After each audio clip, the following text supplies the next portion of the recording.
ವೀಕ್ಷಕರಿಗೆ ನನ್ನ ಮತ್ತೊಂದು ವೀಡಿಯೋಗೆ ಸುಸ್ವಾಗತ. ನಾನು ಇವತ್ತಿನ ದಿನ ನನ್ನ ಪೋರ್ಟ್ಫೋಲಿಯೋ ಏನಿದೆ, ನನ್ನ ಪೋರ್ಟ್ಫೋಲಿಯೋ ಬಗ್ಗೆ ಮಾತಾಡೋಕ್ಕೆ ಇಷ್ಟಪಡ್ತೀನಿ.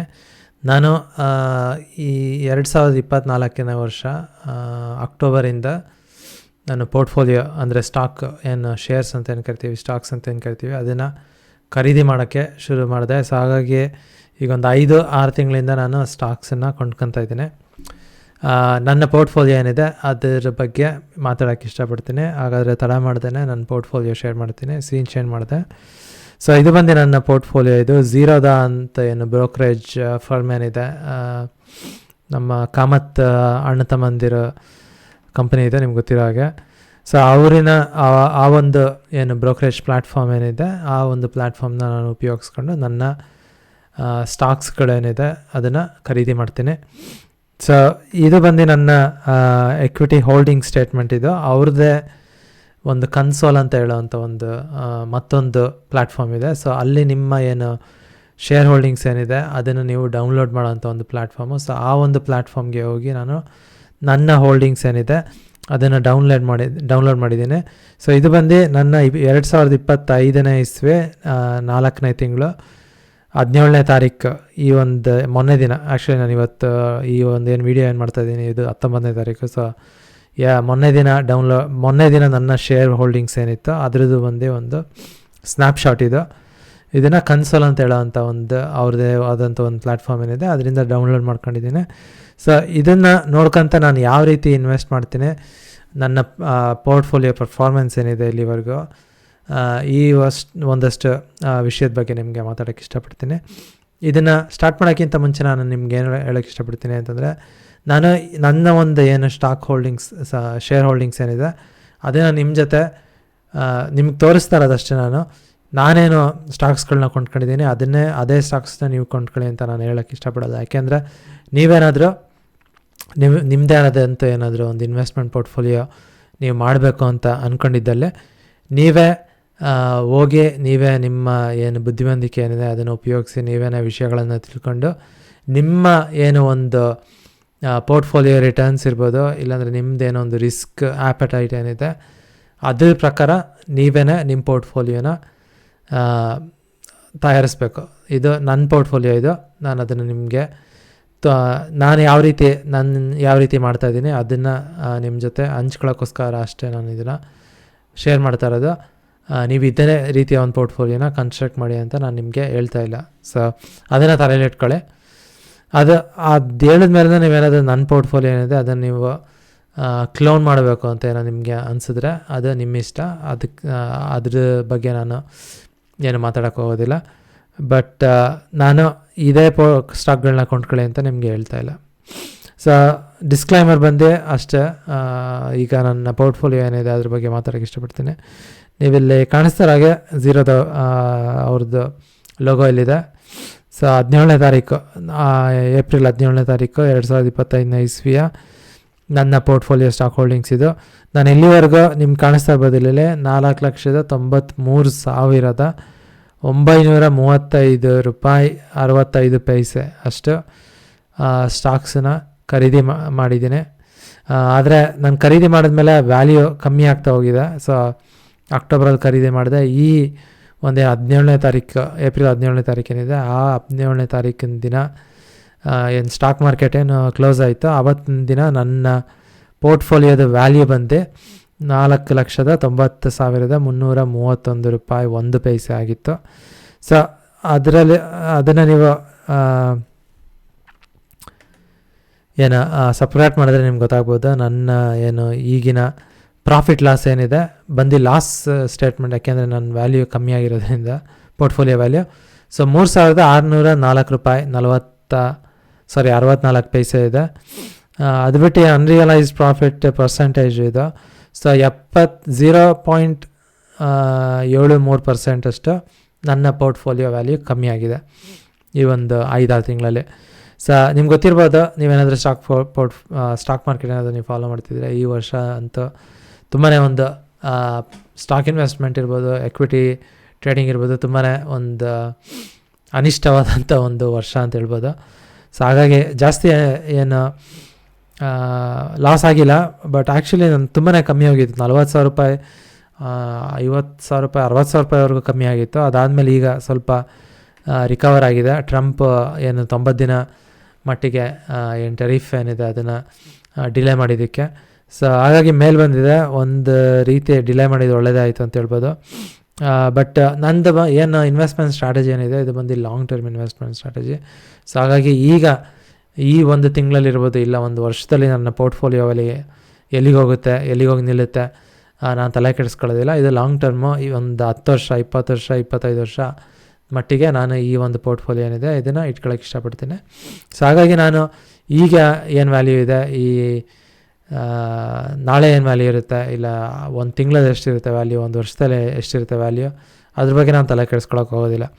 ಸೊ ಈ ತಡ ಮಾಡ್ದೇ ನಾನು ಯಾವ್ಯಾವ ಪೋರ್ಟ್ಫೋಲಿಯೋ, ಸ್ಟಾಕ್ ಪೋರ್ಟ್ಫೋಲಿಯೋ ಇಡ್ತೀನಿ ಅದ್ರ ಬಗ್ಗೆ ನಿಮಗೆ ಮಾತಾಡೋಕ್ಕೆ ಇಷ್ಟಪಡ್ತೀನಿ. ಮೊದಲನೇದು ಬಂದು ಅದಾನಿ ಪೋರ್ಟ್ಸ್. ಸೊ ಇದು ಬಂದು ಅದಾನಿದು ಒಂದು ಪೋರ್ಟ್ ಇದ್ದಾವೆ ಒಂದಷ್ಟು ಜಾಗದಲ್ಲಿ, ಗುಜರಾತ್ ಮತ್ತು ಮಹಾರಾಷ್ಟ್ರದಲ್ಲಿ ಕೂಡ ಇರ್ಬೋದು, ನನಗೆ ಅಷ್ಟು ಗೊತ್ತಿಲ್ಲ. ಬಟ್ ಲಾಜಿಸ್ಟಿಕ್ಸ್ ಬಂದು ಒಳ್ಳೆ ಒಂದು ದೇಶ ಏನಾದರೂ ಬೆಳಿಬೇಕು ಅಂತಂದರೆ, ಅದರಲ್ಲೂ ಇಂಡಿಯಾದಂಥ ದೊಡ್ಡ ದೇಶ ಏನಾದರೂ ಬೆಳಿಬೇಕು ಅಂದರೆ ಲಾಜಿಸ್ಟಿಕ್ಸ್, ಅದರಲ್ಲಿ ಪೋರ್ಟ್ ಏನು ಶಿಪ್ಮೆಂಟ್ಗೆ ಸಂಬಂಧಪಟ್ಟಿರೋಂಥ ಪೋರ್ಟ್ಸ್ಗಳೇನಿದ್ದಾವೆ ಇದು ಬೆಳೆಯೋದು ತುಂಬಾ ಇಂಪಾರ್ಟೆಂಟು. ಸೊ ಅದಕ್ಕಾಗಿ ನಾನು ಈ ಒಂದು ಸ್ಟಾಕ್ಸನ್ನು ಖರೀದಿ ಮಾಡಿದೆ. ಇಲ್ಲಿ ನಾನು ಖರೀದಿ ಮಾಡಿದ್ದು 1,268 ರೂಪಾಯಿ 5 ಪೈಸೆಗೆ ಖರೀದಿ ಮಾಡಿದ್ದು. ಆವ್ರೇಜ್ ಪ್ರೈಸ್ ಇದು. 8 ಸ್ಟಾಕ್ ಇದ್ದಾವೆ ನನ್ನ ಹತ್ರ, 8 ಸ್ಟಾಕ್ ಖರೀದಿ ಮಾಡಿದ್ದು. ಬಟ್ ಅದ್ರದ್ದು ವ್ಯಾಲ್ಯೂ ಬಂದು ಈಗ 1,259 ರೂಪಾಯಿ 90 ಪೈಸೆ ಆಗಿದೆ. ಸೊ ಹಾಗಾಗಿ 65 ರೂಪಾಯಿ ಕಳ್ಕೊಂಡಿದ್ದೀನಿ. ಪರ್ಸೆಂಟೇಜಲ್ಲಿ ಹೇಳಬೇಕು ಅಂದರೆ 0.64%. ನೆಕ್ಸ್ಟ್ ಬಂದು ಬ್ಯಾಂಕ್ ಬೀಸ್. ಅದೇ ರೀತಿ ಏನಾದರೂ ಇದು ಬಂದು ಸೆಕ್ಟರ್ ಬಂದು ETF ಇದು. ಸೊ ಇದ್ರ ಒಳಗಡೆ ಸಾಕಷ್ಟು ಬ್ಯಾಂಕಿನ ಸ್ಟಾಕ್ಸ್ಗಳಿದ್ದಾವೆ. ಸೊ ಅದನ್ನು ನಾನು ಈ ನಿಪ್ಪೋನ್, ಒಂದು ನಿಮಿಷ, ನಿಪ್ಪೋನ್ ಇಂಡಿಯನ್ ETFs. ಸೊ ಈ ಒಂದು ನಿಪ್ಪೋನ್ ಇಂಡಿಯಾ ಏನಿದೆ, ಇದು ನಿಪ್ಪೋನ್ ಇಂಡಿಯಾ ETFs ಏನಿದೆ ಅಲ್ಲಿಂದ ನಾನು ಖರೀದಿ ಮಾಡಿರೋದು. ಅವರು ಒಂದಷ್ಟು ಬ್ಯಾಂಕ್ ಸ್ಟಾಕ್ಗಳೇನಿದ್ದಾವೆ ಅದನ್ನು ಖರೀದಿ ಮಾಡಿ ಅವ್ರದ್ದೇ ಆದಂಥ ಒಂದು ಪೋರ್ಟ್ಫೋಲಿಯೋನ ಫಸ್ಟ್ ಸ್ಥಾಪನೆ ಮಾಡಿ ಅವರು ಈ ETF ಮಾರ್ತಾರೆ. ETF ಮಾರಿದಾಗ ಅದನ್ನು ನಾನು ಕೊಂಡ್ಕೊಂಡಿರೋದು. ಸೊ ಇದರಲ್ಲಿ ನಾನು ಒಂದು ಏನು ಇವ್ರದ್ದೇನಿದೆ ಬ್ಯಾಂಕ್ ಬಿ ಅಂತ ಹೇಳೋಂಥ ಒಂದೇನು ETF ಏನಿದೆ ಅದರಲ್ಲಿ ಬೇಕಾದಷ್ಟು ಹೋಲ್ಡಿಂಗ್ಸ್ಗಳಿದ್ದಾವೆ. ನಾನು ತೋರಿಸ್ತೀನಿ. ಇದರಲ್ಲಿ ಮೋಸ್ಟ್ಲಿ ಬರ್ಬೋದು. HDFC ಬ್ಯಾಂಕ್ ಇದೆ, ICICI ಬ್ಯಾಂಕ್ ಇದೆ, Kotak Mahindra bank, state bank of SBI ಇದೆ, ಆಕ್ಸಿಸ್ ಬ್ಯಾಂಕ್ ಇದೆ, federal bank, IndusInd bank, Baroda bank, Kotak Nifty bank ETF, similar ETFs ಇದೆ. ಸೊ ಹಾಗಾಗಿ ಇದು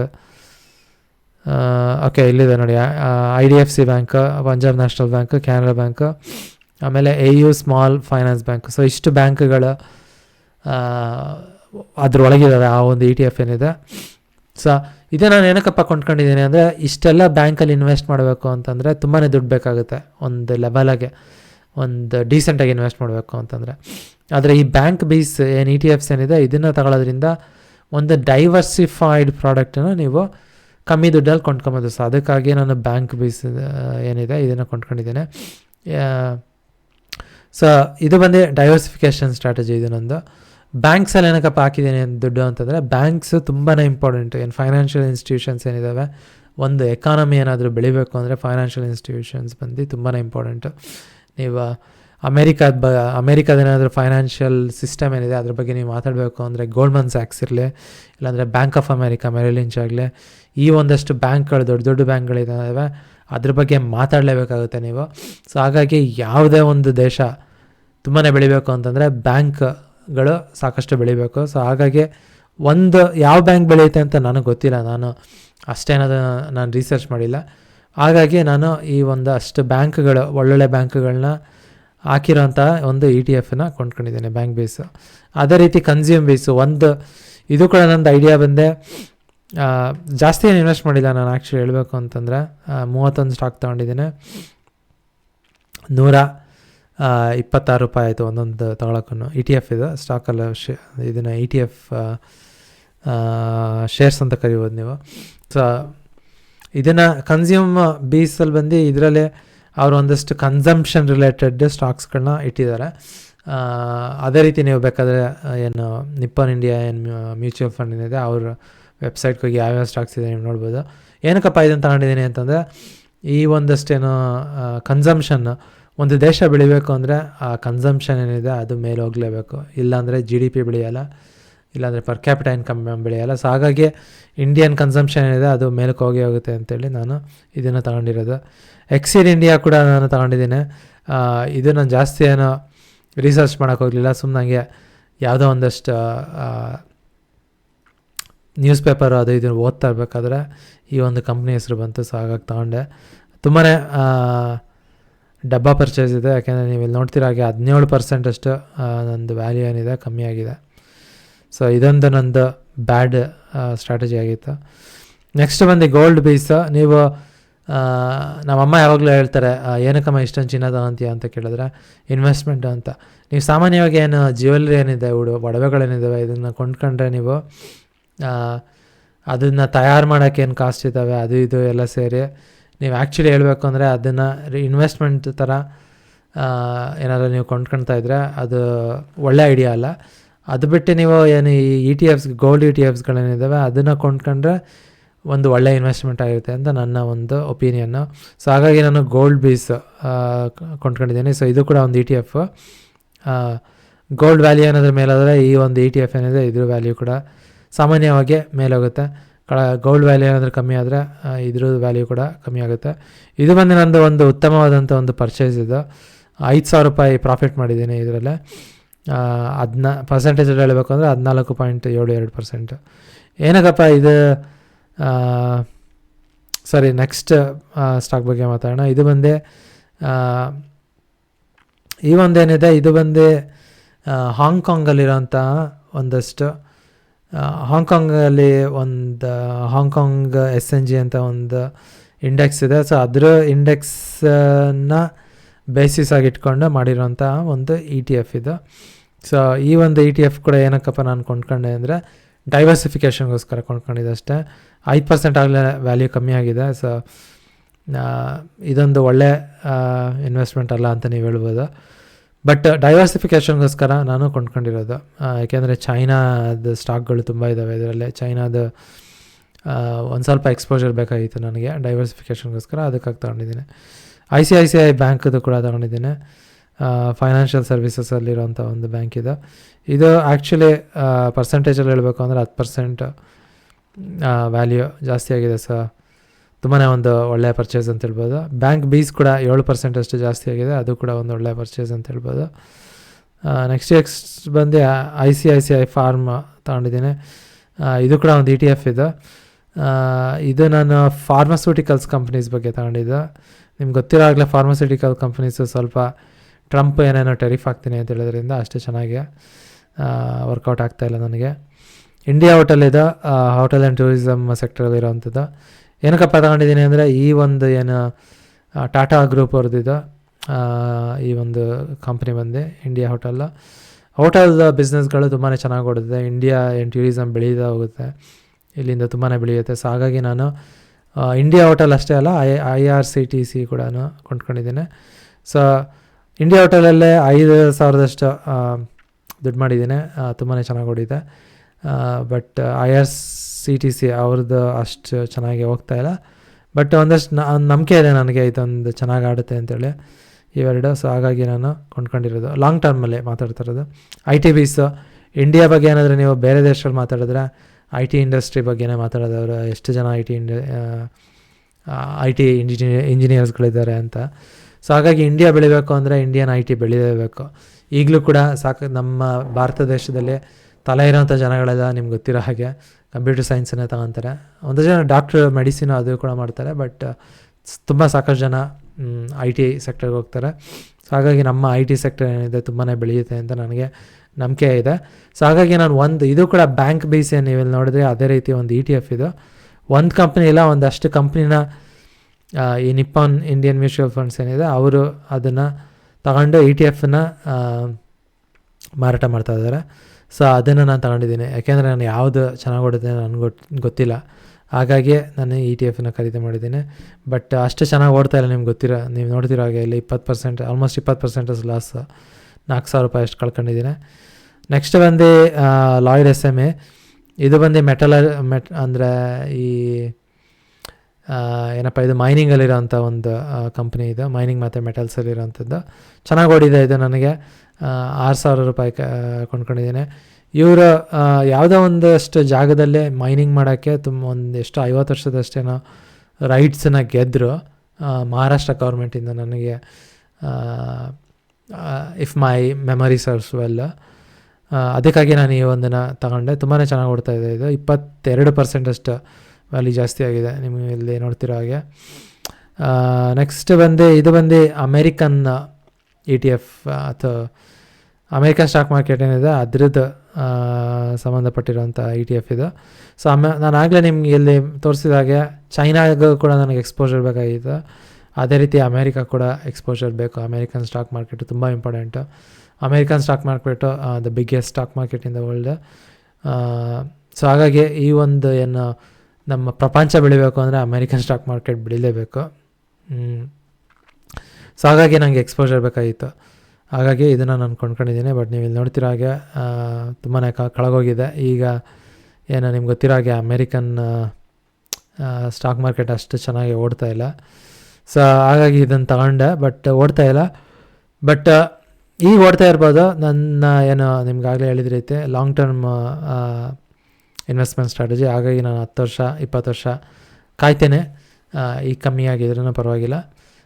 ಆ ಒಂದು 10 ವರ್ಷ 20 ವರ್ಷ ಟೈಮ್ ಸ್ಪ್ಯಾನ್ ಏನಿದೆ ಅದರಲ್ಲೇ ಈ ಒಂದು ETF ಕೂಡ ಬೆಲೆ ಜಾಸ್ತಿ ಆಗುತ್ತೆ ಅಂತ ಒಂದು ನಂಬಿಕೆ ಮೇಲೆ ಕೊಂಡ್ಕೊಂಡಿದ್ದೇನೆ. ಈ ಒಂದು ಸ್ಟಾಕ್ ETF ಏನಾದರೂ ಬೆಳೀಲಿಲ್ಲ ಅಂತಂದರೆ ಅಮೇರಿಕಾನೇ ಬೆಳೆಯಲ್ಲ ಅಂತ ಅರ್ಥ. ಸೊ ತುಂಬಾ ಚಾನ್ಸಸ್ ಕಮ್ಮಿ ಅಮೇರಿಕಾ ಬೆಳೆಯಲ್ಲ ಅಂತ ಹೇಳೋದಕ್ಕೆ. ಸೊ ಹಾಗಾಗಿ ತೊಗೊಂಡಿದ್ದೀನಿ.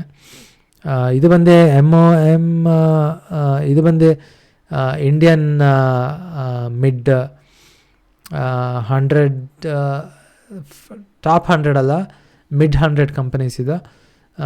ಸೊ ಮಿಡ್ ಸೈಜ್ ಕಂಪನಿಗಳು, ಟಾಪ್ ಕಂಪನೀಸ್ ಅಷ್ಟೇ ಅಲ್ಲ, ಮಿಡ್ ಕಂಪನೀಸ್ ಕೆಳಗೂ ನನಗೆ ಸ್ವಲ್ಪ ಎಕ್ಸ್ಪೋಜರ್ ಬೇಕಾಗಿತ್ತು. ಸೊ ಹಾಗಾಗಿ ನಾನು ಇದನ್ನು ಕೊಂಡ್ಕೊಂಡಿದ್ದೀನಿ. ಇಂಡಿಯಾ ಬೆಳಿಬೇಕು ಅಂದರೆ ದೊಡ್ಡ ದೊಡ್ಡ ಕಂಪ್ನಿಗಳು ಕೂಡ ಬೆಳಿಬೇಕು, ಬಟ್ ಅದಷ್ಟೇ ಅಲ್ಲದೆ ಮಿಡ್ ರೇಂಜ್ ಕಂಪನೀಸ್ ಏನಿದೆ ಮತ್ತು ಸ್ಮಾಲ್ ಕಂಪನೀಸ್ ಏನಿದ್ದಾವೆ ಅವು ಕೂಡ ಬೆಳಿಬೇಕು. ಸೊ ಹಾಗಾಗಿ ನನಗೆ ಎಕ್ಸ್ಪೋಜರ್ ಬೇಕಾಗಿತ್ತು ಡೈವರ್ಸಿಫಿಕೇಷನ್ಗೋಸ್ಕರ. ಸೊ ಹಾಗಾಗಿ ತಗೊಂಡಿದ್ದೀನಿ.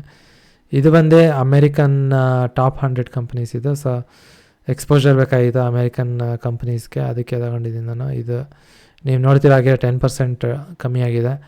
ಸೊ ಇದು ಕೂಡ ಅಮೇರಿಕನ್ ಸ್ಟಾಕ್ ಮಾರ್ಕೆಟ್ ಆಗಲೇ ಹೇಳಿದ ರೀತಿ ಚೆನ್ನಾಗಿ ಓಡ್ತಾಯಿಲ್ಲ. ಇದು ಮೋತಿಲಾಲ್ ಫೈನಾನ್ಷಿಯಲ್ ಸರ್ವಿಸಸ್ಸಲ್ಲಿರೋಂಥ ಕಂಪ್ನಿ ಇದು. ಏನಕ್ಕಪ್ಪ ಕೊಂಡ್ಕೊಂಡೆ ಅಂದರೆ ಈ ಇಂಡಿಯನ್ ಸ್ಟಾಕ್ ಮಾರ್ಕೆಟ್ ಏನಾದರೂ ಬೆಳಿಬೇಕು ಅಂತಂದರೆ ಬೆಳೆಯುತ್ತೆ ಅನ್ನೋ ಒಂದು ನಂಬಿಕೆ ಇದೆ.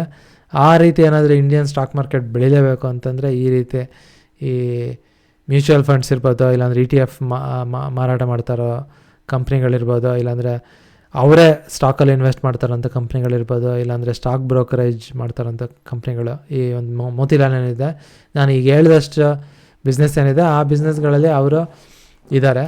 ಸೊ ನನ್ನ ಏನು ಈ ಕಂಪ್ನಿಗಳ ಈ ಒಂದು ಇಂಡಸ್ಟ್ರಿ ಬೆಳೆಯುತ್ತೆ ಅನ್ನೋಂಥ ಒಂದು ನಂಬಿಕೆ ಇದೆ. ಸೊ ಹಾಗಾಗಿ ನಾನು ಈ ಕಂಪ್ನಿದು ಸ್ಟಾಕ್ಸ್ನ ಕೊಂಡ್ಕೊಂಡಿದ್ದೀನಿ. ನೆಸ್ಲೆ ಇಂಡಿಯಾ ಹೋಗ್ತಾ ಜನ ಸಾಕಷ್ಟು ಕಷ್ಟ ಬೀಳ್ತಾರೆ. ಪ್ಲಸ್ ನೆಸ್ಲೆ ಏನು ಕಂಪ್ನಿ ಏನಿದೆ ಇಡೀ ಪ್ರಪಂಚದಲ್ಲೇ one of the best companies ಇದು ನನಗೆ ಗೊತ್ತಿರೋ ಮಟ್ಟಿಗೆ. ಸೊ ಇವ್ರದ್ದು ಆ ಬಿಸ್ನೆಸ್ ಏನು ಇಂಡಿಯಾದಲ್ಲೇನಿದೆ ಅಷ್ಟು ಇನ್ನೂ ಬೆಳೆದಿಲ್ಲ, ಬಟ್ ಕನ್ಸ್ಯೂಮರಿಸಮ್ ಏನಿದೆ ಇಂಡಿಯಾದಲ್ಲೇ ಬೆಳೀತಾ ಹೋದಂಗೆ ನೆಸ್ಲೆ ಇಂಡಿಯಾ ಕಂಪ್ನಿ ಇದೆ, ಇದು ಕೂಡ ತುಂಬಾ ಚೆನ್ನಾಗಿ ಪರ್ಫಾರ್ಮ್ ಮಾಡುತ್ತೆ ಅನ್ನೋ ಒಂದು ನಂಬಿಕೆ ಮೇಲೆ ತಗೊಂಡಿದ್ದೀನಿ. ಈಗ ನೀವು ಇಲ್ಲಿ ನೋಡ್ತಿರೋ ಹಾಗೆ ಆಲ್ಮೋಸ್ಟ್ 8% ವ್ಯಾಲ್ಯೂ ಜಾಸ್ತಿ ಆಗಿದೆ. ಆಲ್ಮೋಸ್ಟ್ $3,500 ಅಷ್ಟು ಲಾಭ ಮಾಡಿದ್ದೇನೆ. ಇದು ನಿಫ್ಟಿ ಬೀಸ್ ಬಂದು ಟಾಪ್ 50 ಕಂಪನೀಸ್ ಅಂತ ಅನ್ಕೊತೀನಿ. ಟಾಪ್ 50 ಕಂಪನೀಸ್ ಏನಿದ್ದಾವೆ ಅದನ್ನು ತಿರ್ಗಾ ಈ ನಿಪ್ಪೋನ್ ಇಂಡಿಯಾ ಕಂಪ್ನಿ ಏನಿದೆ, ಮ್ಯೂಚುವಲ್ ಫಂಡ್ ಕಂಪ್ನಿ ಏನಿದೆ ಅವರು ಖರೀದಿ ಮಾಡಿ ಅವರು ETF ಮಾರಾಟ ಮಾಡ್ತಾ ಇದ್ದಾರೆ. ಸೊ ಅದರಲ್ಲಿ ನಾನು ಇನ್ವೆಸ್ಟ್ ಮಾಡಿದ್ದೇನೆ. ಇದು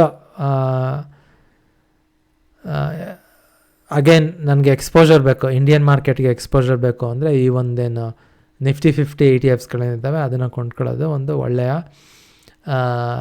ರೀತಿ, ನಿಮ್ಗೇನಾದರೂ ಎಕ್ಸ್ಪೋಜರ್ ಬೇಕು ಅಂದರೆ. ಸೊ ಹಾಗಾಗಿ ನಾನು ಅದನ್ನು ಕೊಂಡ್ಕೊಂಡಿದ್ದೀನಿ. ಆಲ್ಮೋಸ್ಟ್ 1% ಗೇನ್ ಆಗಿದೆ, ₹500 ದುಡ್ಡು ಮಾಡಿದ್ದೀನಿ.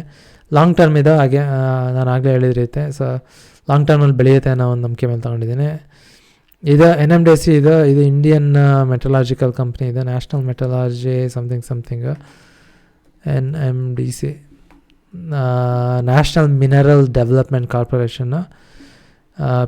ಇದು PSU, ಇದು public sector company. So India ಏನಾದರೂ ಬೆಳಿಬೇಕು ಅಂದರೆ ಈ ಮೈನಿಂಗ್ ಏನಿದೆ ತುಂಬಾ ಇಂಪಾರ್ಟೆಂಟು. ಚೈನಾ ನಂಬರ್ 1 ಈಗ ಮೈನಿಂಗಲ್ಲಿ, ಸಾಕಷ್ಟು ಮೈನ್ ಮಾಡ್ತಾರೆ ಅವರು. ಕೆಲವೊಂದಷ್ಟು ಮೆಟಲ್ಗಳನ್ನೇನಾದರೂ ಕೊಂಡ್ಕೊಬೇಕು ಅಂದರೆ ಚೈನಾ ಹತ್ರನೇ ಹೋಗಬೇಕು. ಆ್ಯಕ್ಚುಲಿ ಏನು ಟ್ರೇಡ್ ವಾರ್ ಏನು ನಡೀತಾ ಇದೆ ಚೈನಾ ಮತ್ತು US ಮಧ್ಯೆ, ಅದು ಒಂದು ತುಂಬಾ ಖತರ್ನಾಕ್ ಲೆವೆಲ್ಗೆ ಹೋಗಿ ಚೈನಾ ಆ್ಯಕ್ಚುಲಿ ಅವರ ಒಂದಷ್ಟು ಮೆಟಲ್ನ ಮಾರಾಟ ಮಾಡೋಂಗಿಲ್ಲ ಅಂತ ಹೇಳಿ ಬ್ಲಾಕ್ ಮಾಡಿದ್ದಾರೆ. ಸೊ ಚೈನಾದ ಬಗ್ಗೆ ಏನಕ್ಕೆ ಮಾತಾಡಿದೆ ಅಂತಂದರೆ, ಇಂಡಿಯಾನೂ ಕೂಡ ಏನಾದರೂ ಚೈನದ ಥರ ಏನಾದರೂ ಬೆಳಿಬೇಕು ಅಂತಂದರೆ ತುಂಬಾ ಇಂಪಾರ್ಟೆಂಟು ಈ ಒಂದು ಮೆಟಲ್ಗಳನ್ನು ಕೊಂಡ್ಕೊಳ್ಳೋದು, ಮೈನಿಂಗ್ ಮತ್ತು ಮೆಟಲ್ನ ಮಾರಾಟ ಮಾಡೋದು. So one of the biggest player ಇದೆ ಇಂಡಿಯಾದಲ್ಲಿ NMDC. ಸೊ ಅದಕ್ಕೆ ನಾನು ಕೊಂಡ್ಕೊಂಡಿದ್ದೀನಿ. ಸೊ 2 ಕಂಪ್ನಿ ಇದೆ ಈ ಒಂದು ಮೆಟಲ್ಸಲ್ಲಿ, ಲಾಯ್ಡ್ SME ಮತ್ತು NMDC. ನೆಕ್ಸ್ಟ್ ಬಂದು ONGC ಎನರ್ಜಿ ಕಂಪ್ನಿ, ಇದು ಕೂಡ ಒಂದು PSU ಇದು. ಸೊ ಎನರ್ಜಿ ಕೂಡ ತುಂಬಾ ಇಂಪಾರ್ಟೆಂಟು, ನಮ್ಮ ಏನಾದರೂ ದೇಶ ಒಂದು ಉತ್ತಮವಾದಂಥ ದೇಶ ಆಗಬೇಕು ಅಂತಂದರೆ. ಸೊ ಹಾಗಾಗಿ ಕೊಂಡ್ಕೊಂಡಿದ್ದೀನಿ. ಈ 2 ಕಂಪ್ನಿಗಳು ಅಷ್ಟು ಚೆನ್ನಾಗಿ ವರ್ಕೌಟ್ ಆಗಿಲ್ಲ ಈ ವರ್ಷ. ನಿಮ್ಗಾಗಲೇ ಹೇಳಿದ ರೀತಿ ಎಕ್ವಿಟೀಸ್ಗೆ ಒಂದು ಒಳ್ಳೆ ಟೈಮಲ್ಲ. SG Mart ಇದು ಒಂದು ಡಬ್ಬಾ ಇನ್ವೆಸ್ಟ್ಮೆಂಟ್, ಏನೋ ಒಂದು ನ್ಯೂಸ್ ನೋಡಿ ಇನ್ವೆಸ್ಟ್ ಮಾಡಿಬಿಟ್ಟೆ. ಸೊ ತುಂಬಾ ಕಮ್ಮಿ ಆಗಿದೆ. ಟಾಟಾ ಮೋಟರ್ಸ್, ನಾನು ಸಾಕಷ್ಟು ಇನ್ವೆಸ್ಟಿಗೇಟ್ ಮಾಡಿದೆ ಈ ಒಂದು ಏನು ಟಾಟಾ ಮೋಟರ್ಸ್ ಕಂಪ್ನಿ ಏನಿದೆ. ಟಾಟಾ ಮೋಟರ್ಸ್ ಕಂಪ್ನಿ ಏನಿದೆ ಅದು ತುಂಬಾ ಬೇರೆ ಒಂದಷ್ಟು ಕಂಪ್ನಿಗಳಿಗೆ ಹೋಲಿಸಿದ್ರೆ, ಮಹೇಂದ್ರ ಇರ್ಬೋದು, ಅವ್ರಿಗೆಲ್ಲ ಹೋಲಿಸಿದ್ರೆ ಇದ್ರದ್ದೇನು ಸ್ಟಾಕ್ ವ್ಯಾಲ್ಯೂ ಏನಿತ್ತು ಕಮ್ಮಿ ಅಂತ ಅನ್ನಿಸ್ತು. ಸೊ ಹಾಗಾಗಿ ನಾನು ಖರೀದಿ ಮಾಡಿದೆ. ಬಟ್ ನನ್ನ ಏನು ಒಂದು ಅನಾಲಿಸಿಸ್ ಏನಿದೆ ಚೆನ್ನಾಗಿರಲಿಲ್ಲ, 20% ಡೌನ್ ಆಗಿದೆ. ನೆಕ್ಸ್ಟು ಟಾಟಾ ಪವರ್, ಇವರು ಬಂದು ಎನರ್ಜಿ. ಅಗೇನ್ ನಾನು ಆಗಲೇ ಹೇಳಿದ ರೀತಿ ಎನರ್ಜಿ ತುಂಬಾ ಇಂಪಾರ್ಟೆಂಟು. ಸೊ ಹಾಗಾಗಿ ನಾನು ಇದನ್ನು ಕೊಂಡ್ಕೊಂಡೆ. ಬಟ್ ಇದು ಕೂಡ ಚೆನ್ನಾಗಿ ವರ್ಕೌಟ್ ಆಗಿಲ್ಲ. TCI, ಇದು ಯಾವುದೋ ಒಂದು ನ್ಯೂಸ್ ನೋಡಿ ಕೊಂಡ್ಕೊಂಡೆ ನಾನು, ಬಟ್ ಇದು ಕೂಡ ಚೆನ್ನಾಗಿ ವರ್ಕೌಟ್ ಆಗಿಲ್ಲ. TCS, ಇಂಡಿಯನ್ IT ಸೆಕ್ಟರ್ ಬಗ್ಗೆ ಮಾತಾಡಬೇಕು ಅಂದರೆ TCS ಹೆಸರೇ ಬಂದೇ ಬರುತ್ತೆ. ಸೊ ಹಾಗಾಗಿ ನಾನು ಕೊಂಡ್ಕೊಂಡೆ, ಬಟ್ ಇದು ಕೂಡ ಚೆನ್ನಾಗಿ ವರ್ಕೌಟ್ ಆಗಿಲ್ಲ. ಈ ವರ್ಷ ನಾನು ಆಮೇಲೆ ನಿಮ್ಗೆ ಹೇಳಿದ ರೀತಿಯೇ ತುಂಬಾ ಒಂದು ಕೆಟ್ಟ ವರ್ಷ ಇದು. ಸೊ ಹಾಗಾಗಿ ಒಂದಷ್ಟು ನನ್ನ ಪೋರ್ಟ್ಫೋಲಿಯೋ ಏನಿದೆ ಪರ್ಫಾರ್ಮೆನ್ಸ್ ಅಷ್ಟಕ್ಕಷ್ಟೇ. ಬಟ್ ನಾನು ಹೋಗ್ತಾ ಚೆನ್ನಾಗಿ ಓಡುತ್ತೆ ಅಂತ ಅನ್ಕೊತಾ ಇದ್ದೀನಿ. ನಾನು ನಿಮಗೆ ಇದನ್ನು ಆದಷ್ಟು ನಾನು ಒಂದು ತಿಂಗಳಲ್ಲಿ 1-2 ಸಲ ಇಲ್ಲಾಂದರೆ ಪ್ರತಿ ವಾರ ನಿಮಗೆ ನನ್ನ ಈ ಒಂದು ಪೋರ್ಟ್ಫೋಲಿಯೋ ಯಾವ ರೀತಿ ಪರ್ಫಾರ್ಮ್ ಮಾಡ್ತಾಯಿದೆ ಅನ್ನೋದನ್ನು ನಿಮ್ಮ ಜೊತೆ ಶೇರ್ ಮಾಡ್ಕೊತೀನಿ. ನಾನು ಪ್ರತಿ ತಿಂಗಳಷ್ಟು 50,000 ಸ್ಟಾಕ್ನ ಕೊಂಡ್ಕೊತೀನಿ. ಸೊ ಅದು ಕೊಂಡ್ಕೊಬೇಕಾದ್ರೂ ಕೂಡ ನಾನು ಯಾವ್ಯಾವ ರೀತಿಯ ಸ್ಟಾಕನ್ನ ಕೊಂಡ್ಕೊತಾ ಇದ್ದೀನಿ ಅನ್ನೋದನ್ನು ನಿಮಗೆ ತೋರ್ಸೋಕ್ಕೆ ಇಷ್ಟಪಡ್ತೀನಿ. ಸೊ ಇಲ್ಲಿಗೆ ಈ ನನ್ನ ಏನು ಸ್ಟಾಕ್ ಪೋರ್ಟ್ಫೋಲಿಯೋ ಏನಿತ್ತು ನಿಮಗೆ ಅದನ್ನು ಪರಿಚಯ ಮಾಡಿಸ್ಕೊಡ್ಬೇಕು ಅಂತ ಅಂದ್ಕೊಂಡಿದ್ದೆ. ಇದನ್ನು ಪರಿಚಯ ಮಾಡಿಸ್ಕೊಟ್ಟಿದ್ದೀನಿ ಅಂತ ಅಂದ್ಕೊತೀನಿ. ಸೊ ಹಾಗಾಗಿ ಈ ಒಂದು ನನ್ನ ವೀಡಿಯೋನ ಮುಗಿಸೋಕ್ಕೆ ಇಷ್ಟಪಡ್ತೀನಿ. ಸೊ ಒಂದು ಎಕ್ಸೈಟಿಂಗ್ ವೀಡಿಯೋ ಇದೆ ನನಗೆ, ಯಾಕೆ ಅಂದರೆ ಈ ಒಂದು ಸ್ಟಾಕಲ್ಲಿ ಇನ್ವೆಸ್ಟ್ ಮಾಡೋದು ತುಂಬಾ ಇಂಪಾರ್ಟೆಂಟು. ಬೇರೆ ರಾಜ್ಯದ ಜನಗಳು, ಎಸ್ಪೆಷಲಿ ಗುಜರಾತಿಗಳು ಮತ್ತು ಮರಾಠಿಗಳಿರ್ಬೋದು, ಅವರು ತುಂಬಾ ಇನ್ವೆಸ್ಟ್ ಮಾಡ್ತಾರೆ. ನಮ್ಮ ಕರ್ನಾಟಕದ ಜನಕ್ಕೆ ಅಷ್ಟು ಐಡಿಯಾ ಇಲ್ಲ. ತಮಿಳ್ನಾಡವರು ಕೂಡ ತುಂಬಾ ಇನ್ವೆಸ್ಟ್ ಮಾಡ್ತಾರೆ ಆದರೆ ನಮ್ಮ ಕರ್ನಾಟಕದಲ್ಲಿ ಈ ಒಂದು ಏನು ಅವೇರ್ನೆಸ್ ಏನಿದೆ ಸ್ಟಾಕ್ ಮಾರ್ಕೆಟ್ ಬಗ್ಗೆ ಸ್ವಲ್ಪ ಕಮ್ಮಿ. IT ಇಂಡಸ್ಟ್ರಿ ಬಗ್ಗೆ ಅವೇರ್ನೆಸ್ ತುಂಬ ಇದೆ, ಬಟ್ ಫೈನಾನ್ಸ್, ಅಕೌಂಟಿಂಗು, ಆಮೇಲೆ ಸ್ಟಾಕ್ ಮಾರ್ಕೆಟು ಇದ್ರ ಬಗ್ಗೆ ಸ್ವಲ್ಪ ಕಮ್ಮಿ. ಸೊ ಹಾಗಾಗಿ ನಾನೊಂದು ಈ ಫೈನಾನ್ಸಲ್ಲಿ ಇರೋದ್ರಿಂದ ಮತ್ತು ಈ ಸ್ಟಾಕ್ ಮಾರ್ಕೆಟಲ್ಲಿ ಇನ್ವೆಸ್ಟ್ ಮಾಡ್ತಾ ಇರೋದ್ರಿಂದ ನಾನು ಈ ಒಂದಷ್ಟು ವೀಡಿಯೋಗಳನ್ನ ಮಾಡಿ ನಮ್ಮ ಕನ್ನಡಿಗರೇನಿದ್ದಾರೆ ಕನ್ನಡಿಗರಿಗೆ ಮಧ್ಯ ಏನು ಅವೇರ್ನೆಸ್ ಏನಿದೆ ಸ್ಟಾಕ್ ಮಾರ್ಕೆಟ್ ಬಗ್ಗೆ ಇರ್ಬೋದು, ಇಲ್ಲಾಂದರೆ ಫೈನಾನ್ಸ್ ಬಗ್ಗೆ ಇರ್ಬೋದು, ಅದನ್ನು ಸ್ವಲ್ಪ ಜಾಸ್ತಿ ನನ್ನ ಕೈಲೇನಾಗುತ್ತೆ ಅದನ್ನು ಕಾಂಟ್ರಿಬ್ಯೂಷನ್ ಮಾಡೋಣ ಅಂತೇಳಿ ನಾನು ಈ ಒಂದು ವಿಡಿಯೋನ ಈ ಒಂದು ಚಾನಲ್ನ ಸ್ಟಾರ್ಟ್ ಮಾಡಿದ್ದೇನೆ. ಸೊ ಅದಕ್ಕಾಗಿ ಈ ನನ್ನ ಪೋರ್ಟ್ಫೋಲಿಯೋ ನಿಮಗೆ ಪರಿಚಯ ಮಾಡಿಸ್ದೆ. ನಾನು ಸ್ಟಾಕ್ ಖರೀದಿ ಮಾಡಬೇಕಾದ್ರೆ ಯಾವ ರೀತಿ ಸ್ಟಾಕ್ ಖರೀದಿ ಮಾಡ್ತೀನಿ ಅನ್ನೋದನ್ನು ಕೂಡ ನಿಮಗೆ ತೋರಿಸ್ತಾ ಹೋಗ್ತೀನಿ. ಆಮೇಲೆ ನನ್ನ ಪ್ರತಿ ತಿಂಗಳು ಒಂದ್ಸಲ ಇಲ್ಲಾಂದರೆ 2 ಸಲ ನನ್ನ ಪೋರ್ಟ್ಫೋಲಿಯೋ ಯಾವ ರೀತಿ ಪರ್ಫಾರ್ಮ್ ಮಾಡ್ತಾಯಿದೆ ಅನ್ನೋದನ್ನು ಕೂಡ ನಿಮಗೆ ತೋರ್ಸೋಕ್ಕೆ ಇಷ್ಟಪಡ್ತೀನಿ ಅಂತ ಹೇಳ್ದೆ ಈ ಒಂದು ವಿಡಿಯೋನ ಮುಗ್ಸೋಕ್ಕೆ ಇಷ್ಟಪಡ್ತೀನಿ. ಕಮೆಂಟ್ಸಲ್ಲಿ ಏನಾದರೂ ನಿಮ್ಮ ಕ್ವಶನ್ಸ್ ಇದ್ದರೆ ಖಂಡಿತವಾಗ್ಲೂ ಕೇಳಿ. ಸ್ಟಾಕ್ ಮಾರ್ಕೆಟಲ್ಲಿ ಇನ್ವೆಸ್ಟ್ ಮಾಡೋದು ತುಂಬಾ ಒಂದು ರಿಸ್ಕಿ ಬಿಸ್ನೆಸ್ ಇದು. ನೀವು ಸಾಕಷ್ಟು ತಿಳ್ಕೊಂಡ್ಮೇಲೆ ಇನ್ವೆಸ್ಟ್ ಮಾಡಿ ಅಂತ ಹೇಳ್ತಾ, ನನ್ನ ಏನು ಪೋರ್ಟ್ಫೋಲಿಯೋ ಏನಿದೆ ಇದನ್ನು ನಿಮಗೆ ಅರ್ಥ ಆಗಿಲ್ಲ ಅಂದರೆ ಇದನ್ನು ಏನು ಕ್ಲೋನ್ ಅಂತ ಏನಂತಾರೆ ಅದನ್ನು ಮಾಡೋಕ್ಕೆ ಹೋಗಬೇಡಿ. ಇದು ನನ್ನ ರಿಸ್ಕ್ ಆ್ಯಪಟೈಟ್ ಏನಿದೆ ಮತ್ತು ನನ್ನ ರಿಟರ್ನ್ಸ್ ಆ್ಯಂಬಿಷನ್ಸ್ ಏನಿದೆ ಮತ್ತು ನಾನು ಯಾವ ರೀತಿ ಈ ಸ್ಟಾಕ್ ಮಾರ್ಕೆಟನ್ನು ಅರ್ಥ ಮಾಡ್ಕೊಂಡಿದ್ದೀನಿ ಅದ್ರ ಪ್ರಕಾರ ನಾನು ನನ್ನ ಪೋರ್ಟ್ಫೋಲಿಯೋನ ಕನ್ಸ್ಟ್ರಕ್ಟ್ ಮಾಡಿದ್ದೀನಿ. ನೀವು ಕೂಡ ಅದೇ ರೀತಿ ಮಾಡಬೇಕು ಅಂತ ಹೇಳ್ತಾ ಈ ನನ್ನ ವೀಡಿಯೋನ ಮುಗಿಸೋಕ್ಕೆ ಇಷ್ಟಪಡ್ತೀನಿ.